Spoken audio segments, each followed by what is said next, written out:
मेरे पाकिस्तानियों, आप देख सकते हैं कि अमेरिका ने ईरान के ऊपर बहुत बड़ा B-2 बम्बर के साथ हमला कर दिया। यानी असफहान, नतर और फर्दो के जो उनके एटमी तनसीबात के इलाके थे, यानी पहाड़ों के ऊपर जो वो कहते हैं कि अंदर इन्होंने जो एटमी तनसीबात छुपाई हुई थी। अमेरिका का कहना है कि हमने उधर वो B-2 बम्बर फेंकी हैं कई मल्टीपल जगह पर। वो कहते हैं जो दुनिया का सबसे ताकतवर बम है उसके साथ ईरान के ऊपर वो कहते हैं हमला किया गया है। और इनकी जो फ्लाइट थी वो मजूरी एक स्टेट है अमेरिका से, उधर भरी गई। उसके बाद फिर रीफ्यूलिंग का भी सिस्टम साथ जहाज रखे गए। उसके बाद ये जो कहते हैं कि हम जिधर हम जो हमने पॉइंट बनाए हुए थे उधर हमने पहुंचकर उधर वो बम गिरा दिए और बहुत ज्यादा तबाही भी होगी ईरान के अंदर। उसके बाद ईरान ने भी फिर इसराइल के ऊपर भी हमला कर दिया है। मगर आप देख सकते हैं कि जैसे ही field marshal general Syed Asim Munir के साथ मीटिंग होती है उसके बाद फौरी तौर पर स्केड्यूल बना दिया जाता है कि आप ईरान के इन 3 जगह फर्दो, नतर और असफहान के ऊपर जो है ना आप बम गिरा दें। उसके बाद फिर तबाहियां शुरू हो जाती हैं। अब देखना है कि जो अमेरिका की जितने भी आप देख लें कि उनकी जो अपना असम्बली है, यानी उनके जो सारे वो अपना सेनेटर हैं वो भी शोर डाल रहे हैं असम्बलियों में बैठकर कि ये जनाब हमसे तो किसी किस्म की परमिशन ली नहीं गई और हमला जनाब उधर से मजूरी से कर भी दिया गया है। तो ये वो कहते हैं कि ये सरासर ज्यादती है। और इसी तरह सऊदीया का भी बयान आ जाता है कि ये जो हमला किया गया है ये अपना में तो बताया गया है कि 2 वीक का टाइम दिया गया है कि 2 हफ्ते के बाद जो है मुज़ाकरात जिनेवा में होंगे।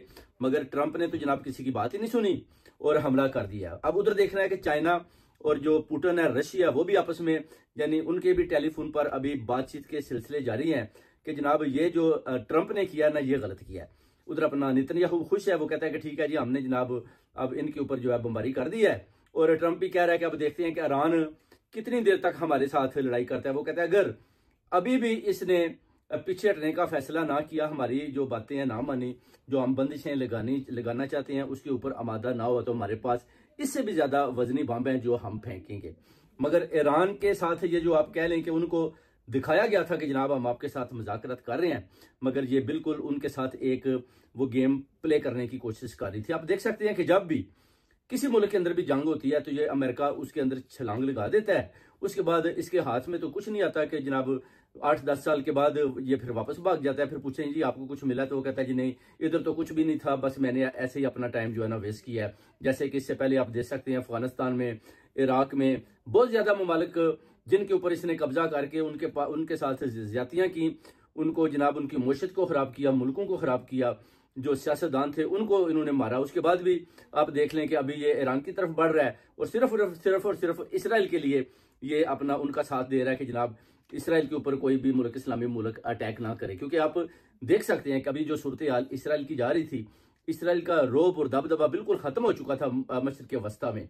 तो अभी ये जो इसने बम फेंका इसीलिए कि पता चले कि जनाब हम इसराइल के साथ खड़े हैं। अब देखना है कि मुस्लिम ममालिक उसमें क्या करते हैं।